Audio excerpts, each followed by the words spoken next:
100% तलाक होगा।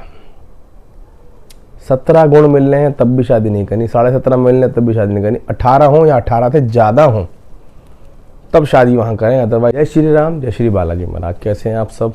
आशा करता हूँ सब अच्छे होंगे। एक बहुत ही अच्छा ताबड़तोड़ तरीके का अनुभव आपके लिए लेके आया हूँ। क्या आजकल जो शादियाँ होती हैं, नई शादी, नए बच्चे अपनी मर्जी शादी कर लेते हैं, कुछ घर वाले शादी करवा देते हैं, गुण वगैरह नहीं देखते हैं, कुंडली नहीं मिलाते हैं। तो क्या होता है, कुंडली में 18 गुण अगर आपके मिल रहे हैं तो ही शादी कराएं। 18 गुण से आधा गुण भी कम है तो शादी ना करें, 100% तलाक होगा। 17 गुण मिल रहे हैं तब भी शादी नहीं करनी, 17.5 मिल रहे हैं तब भी शादी नहीं करनी, 18 हो या 18 से ज़्यादा हो तब शादी वहाँ करें, अदरवाइज ना करें। क्योंकि ज्योतिष अपने आप में बहुत बड़ी शक्ति है। मम्मी पापा की मर्जी शादी करें, अपनी मर्जी शादी ना करें। कोई अपनी मर्जी से भी कर रहा है तो कुंडली जरूर मिलवा लें। बिना कुंडली के शादी करना सही नहीं होता, बाद में प्रॉब्लम होती है। कभी किसी को बीमारी हो जाएगी, कभी किसी को कैंसर हो जाएगा, किसी को एक्सीडेंट हो जाएगा, किसी को ऐसी असाध्य बीमारी हो जाएगी वो ठीक नहीं हो पाएगी, या किसी वजह से ऐसी पीड़ा बढ़ जाएगी उनके रिश्ते में कि उनको तलाक लेना पड़ जाएगा, या कोई बहुत बड़ी भारी समस्या उनकी ज़िंदगी में आन पड़ेगी। इसी से रिलेटेड अनुभव है। आजकल के बच्चे, लड़के लड़कियां शादी कर लेते हैं। एक कपल, उनकी शादी हुई, शादी के 3 महीने, सिर्फ 3 महीने हुए थे, उनके घर में अजीब माहौल हो गया। अब वो तंत्र की वजह से हुआ, मंत्र की वजह से हुआ, ग्रंथ की वजह से हुआ, नेगेटिविटी की वजह से हुआ, ग्रह नक्षत्र की वजह से हुआ, कुंडली ना मिलाने की वजह से हुआ, या नेचुरली हुआ। कहने का मतलब यह है कि ये प्रॉब्लम आई, कि इतनी बड़ी प्रॉब्लम आ गई 3 महीने के अंदर अंदर कि लड़की अपने ससुराल से, जो ससुराल वालों ने गहने दिए थे वो, और जो घर से लेके आई थी वो सब कुछ समेट के बैग में पैक करके अपने घर मायके चली गई। मायके वालों, ये ऐसा केस ज़्यादातर कब देखने को मिलता है, जब घर वाले, लड़की के घर वाले ज़्यादा सपोर्ट करते हैं। कभी भी अपनी बेटी को इतना सपोर्ट ना दिखाएं कि वो ज़्यादा उसको लगे, मतलब सपोर्ट दिखाओ लेकिन शादी के बाद थोड़ा सा ढील देनी चाहिए। दूसरे घर की बेटी होती है तो दूसरे घर में आप हर चीज़ में दखल अंदाजी देंगे तो प्रॉब्लम क्रिएट होती है। ये बातें क्यों बता रहा हूँ मैं, क्या पता किसी को समझ में आ जाए, किसी की ज़िंदगी बच जाए। अब जब ये काम हो गया, ऐसा हो गया, प्रॉब्लम कहाँ आ रही है, जब वो अपने घर चली गई, घर जाने के बाद तुम्हें पता है घर वाले ज्ञान देते हैं, ज़्यादा वकील ज्ञान देते हैं, घर वाले ज्ञान नहीं देते। घर वालों को तो ये बोले तू क्यों आ गई बेटा यहाँ, अपने घर चल। उनको मम्मी पापा को, उनके भाई को, उसको घर पे छोड़ के आना चाहिए था, समझा के आना चाहिए था कि तेरा घर यही है, तेरे को यहीं रहना है। उनको सपोर्ट किया, अच्छा किया तूने घर छोड़ के आया, फलाना ढिमकाना जो भी बोला हुआ है ETC। अब वहाँ वकील के पास जाते हैं। वकील तुम्हें पता है वो ऐसे रास्ते बताता है कि आपको सुखी ज़िंदगी जीने का कभी मौका मिलेगा ही नहीं। वकील के पास जो गया वो कभी सुखी ज़िंदगी नहीं जी पाएगा, या सुखी ज़िंदगी जीने वाला कभी वकील के पास जाएगा ही नहीं। उसने 10 रास्ते बताए, 10 ऐसे इल्ज़ाम लगवा दिए लड़के वालों पे, ऐसे केस करवा दिए, ऐसे केस की तारीख डलवा दी जिसमें कि एलिमनी देना पड़ता है, या फिर हर महीने उसको मेंटेनेंस देना पड़ता है। अब जो लड़की 3 महीने शादी की मात्र रही वहाँ पर,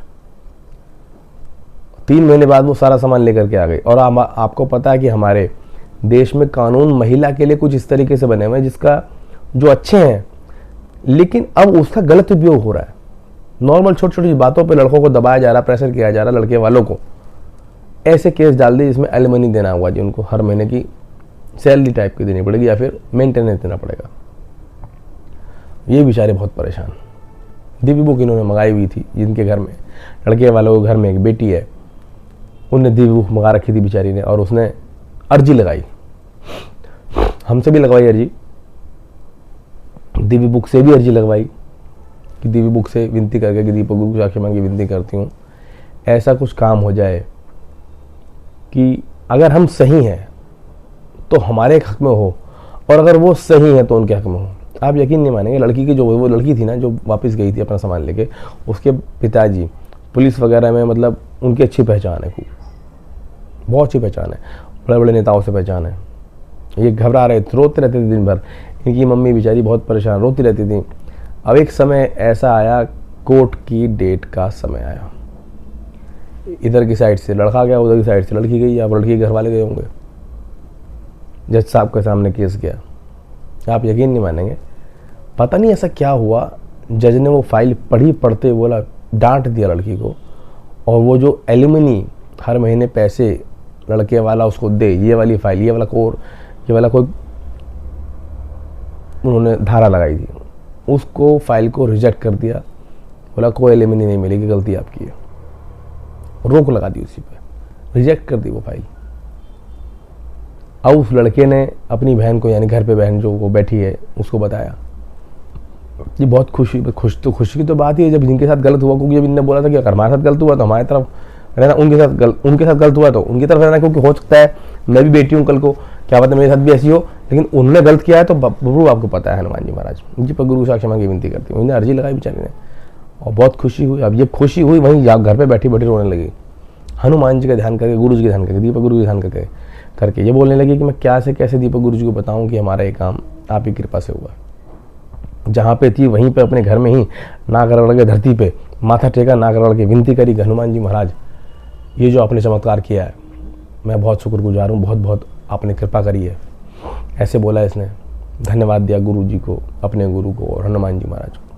और उसके बाद जब ये देखती है तो नीले कलर में एक हनुमान जी गदा लिए खड़े दिखाई दिए हैं और एक पैर उनका आगे है, एक कदम 1 फुट आगे है उनका, ऐसे दिखाई दिया इसको। उसने ऐसे किया, फिर दिखने बंद हो गया। मंदिर में जाके खूब रोई, अपने घर के मंदिर में माथा टेका, प्यार किया हनुमान जी महाराज को, आप मेरे पिताजी हैं, आप मेरे भाई हैं, आपने बहुत अच्छा किया। तो ये बता रही है बच्ची की दिव्य बुक से विनती की हमने। और जब जब भी ये केस होता था हम दिव्य बुक लेके जाते थे वहाँ, और जब जब भी केस के लिए जाना पड़ता था हम 10 रुपये लेके जाते थे।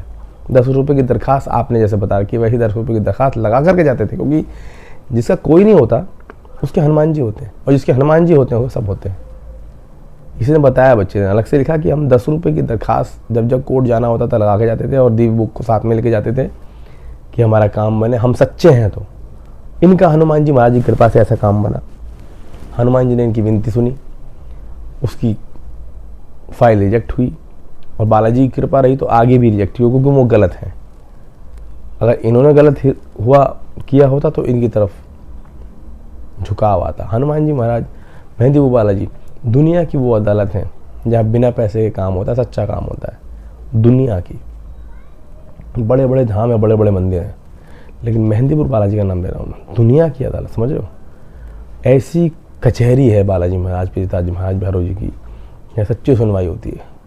आपको जो बातें नहीं पता होंगी वो उन्हें पता है, वो उस हिसाब से तोल मोल के आपका इंसाफ करते हैं। ये इंसाफ की सच्ची कहानी इस बच्ची ने हमें बताई, और कहा इसकी वीडियो जरूर डालना, नाम मत बताना, कंट्री मत बताना, कुछ मत बताना, बस ये अनुभव जरूर डालना कि ऐसा हमारे साथ हुआ, ऐसा औरों के साथ भी हो सकता है। दिव्य बुक की पावर बताई इसमें। सभी लोग दिव्य बुक मंगवाएं। दिव्य बुक मंगवाने का नंबर है 9758188344। बालाजी की कृपा आप सब पे भी होती रहे, क्योंकि मेहंदीपुर बालाजी महाराज की शक्तियाँ इस बुक के साथ चलती है। मैं पहले ही बता चुका हूँ, आप यकीन नहीं मानेंगे दिव्य बुक कहाँ कहाँ जा चुकी है। उज्जैन महाकाल जा चुकी है, वैष्णो देवी जा चुकी है, नीम करोली बाबा जा चुकी है, गोगा मंडी जा चुकी है, और ऑब्वियसली मेहंदीपुर बालाजी तो गई है, और सालासर जा चुकी है दिव्य बुक। और कहाँ?